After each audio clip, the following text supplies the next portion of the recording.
So how will I know when I found the purpose of my life? You decide what it is. You discover it and you decide this is it. And maybe later on I'll refine it. I probably will. But for right now, this is why I'm playing the game of life. This is what it's about. Every day, if I'm just being this way, if I'm just doing these kinds of simple things with other people, with myself, then I know I'm on track. I know there's a reason for my existence. We all have that.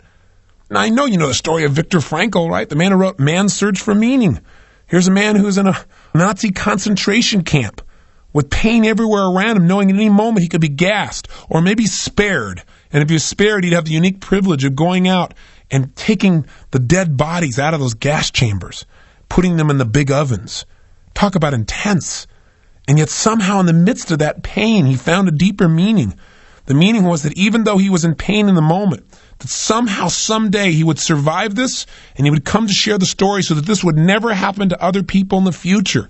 He couldn't find a meaning in the moment. He found a meaning in the future. And for most of us, the meaning that we want for our lives is here today, and it's preparing us for an even greater meaning in the future if we'll just use all of our life's experience, the pain and the pleasure, to become more, to prepare ourselves for whatever it is that our Creator has brought us here for, to prepare ourselves so that at the moment of truth when we are needed, we will deliver.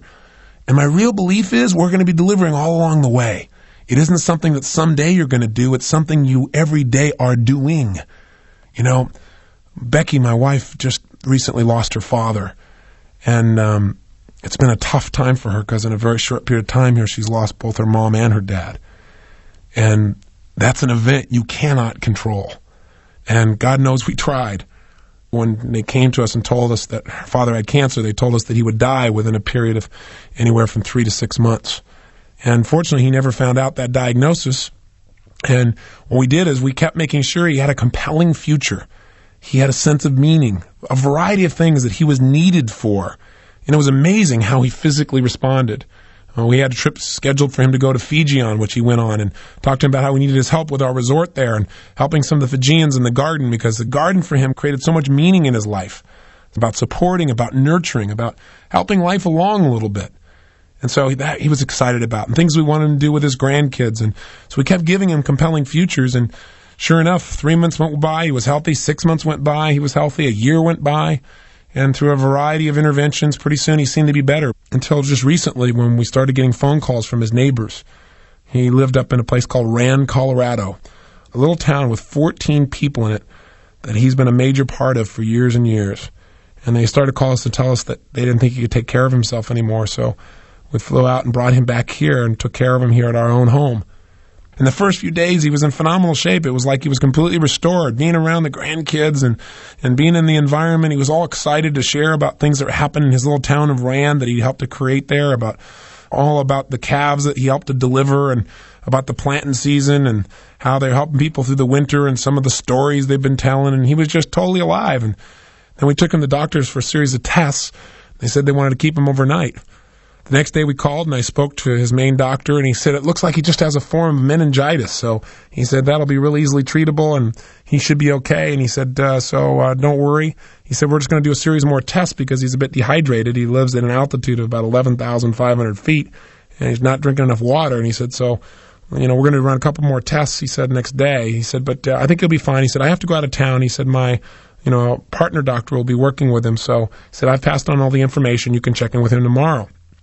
Well, the next day, Becky went to go see her dad, and I was out doing a seminar, and I got a phone call, and the phone call was that they'd done additional tests and that they'd found out that the cancer had spread throughout his spine and into his brain.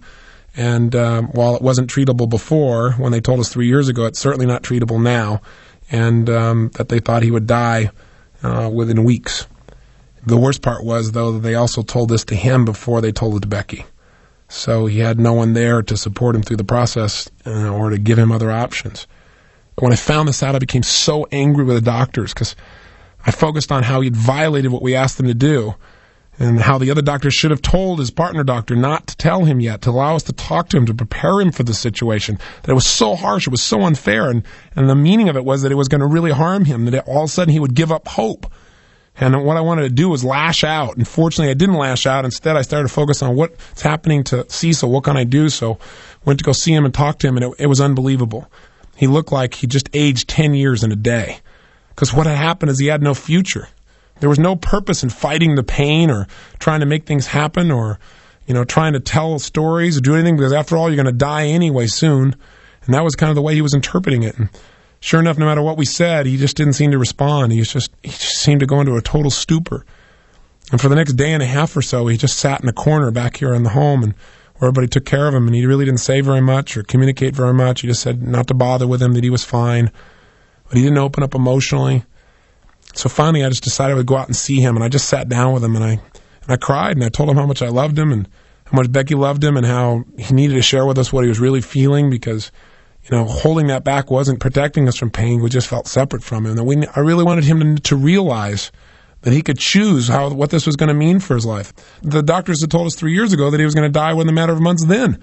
And here he was 3 years later. I said, what if you would have just sat around for 3 years in this little corner doing nothing because you thought you were going to die any day or any week?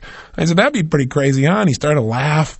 And I said, look at this. I said, you can't just sit off in this corner. Hey, you might die tomorrow. You might die in 6 weeks. You might die in 6 months. You might die in 6 years. You might die in 10 or 20 years and really screw these people's brains up. I said, it doesn't matter how long you're going to live. What's going to matter is how you're going to live while you're here. And I said, you've lived an incredible life.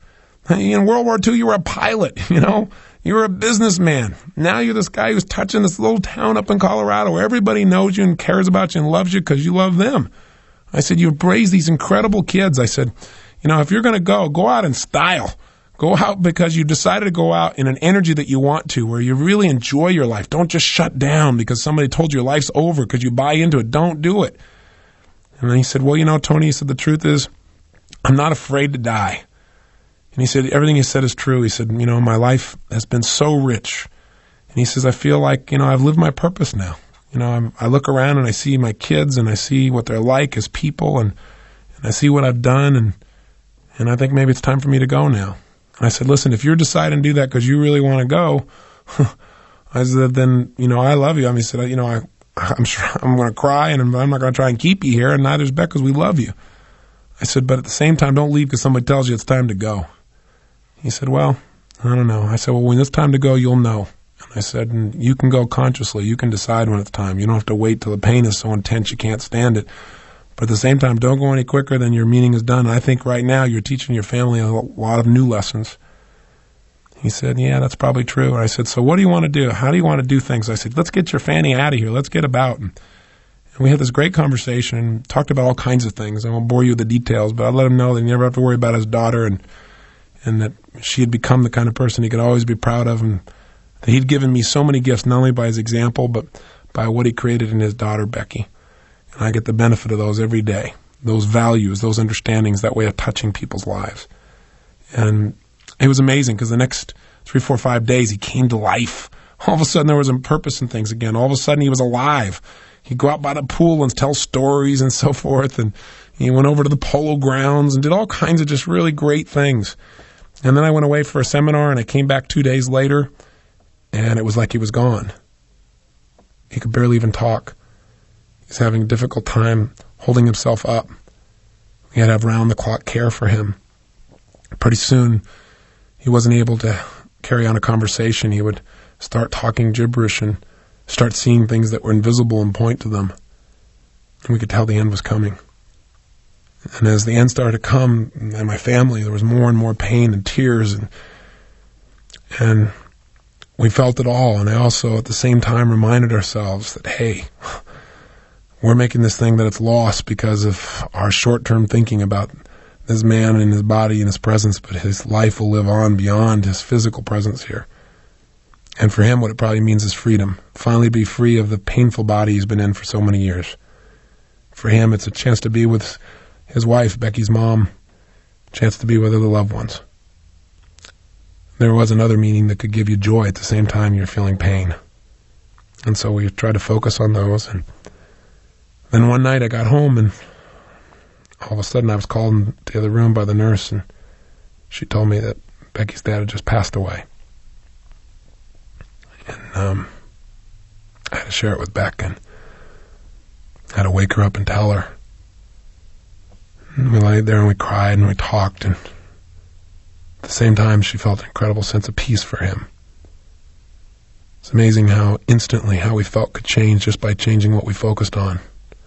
from our loss to his gain, to the feeling of joy for him to be free.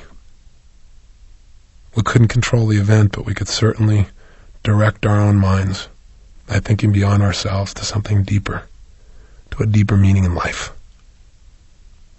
I got back yesterday from going with Becky up to this little town in Rand, Colorado.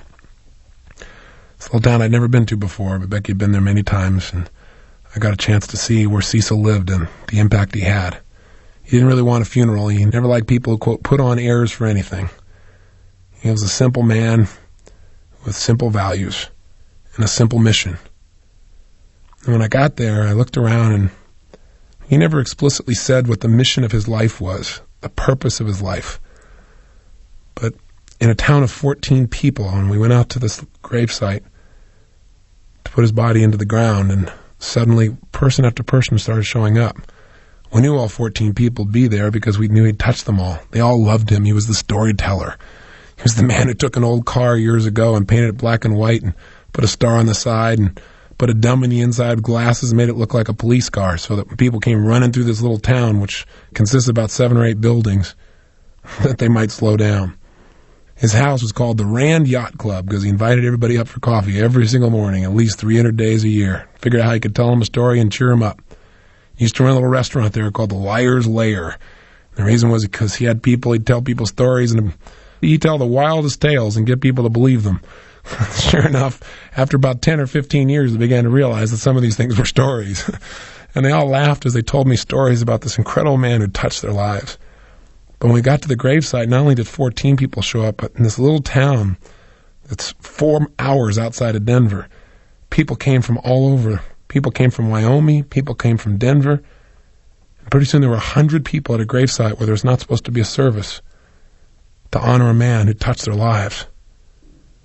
So we said, we don't have a formal service because that's not what he wanted, but before we put his body in the ground, does anybody like to say anything? And they all talked about how he touched them, how their life was greater because he was such a loving soul, that his smile had touched them, that his stories had touched them, that just his manner, that he was a lover of people and animals, that because he'd been in this town, their lives would never be the same.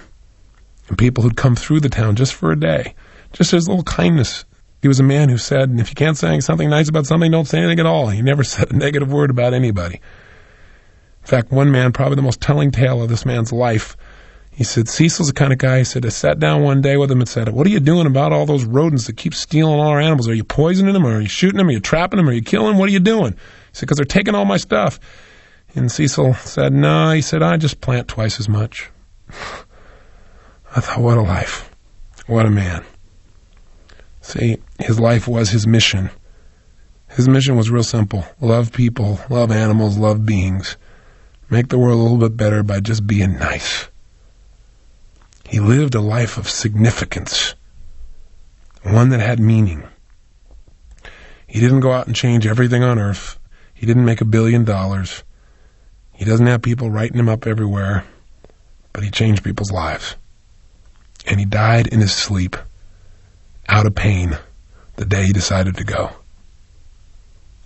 And he created in his family a greater sense of courage to look at life in a new way, and a greater sense of dedication to give even more. He added to our drive.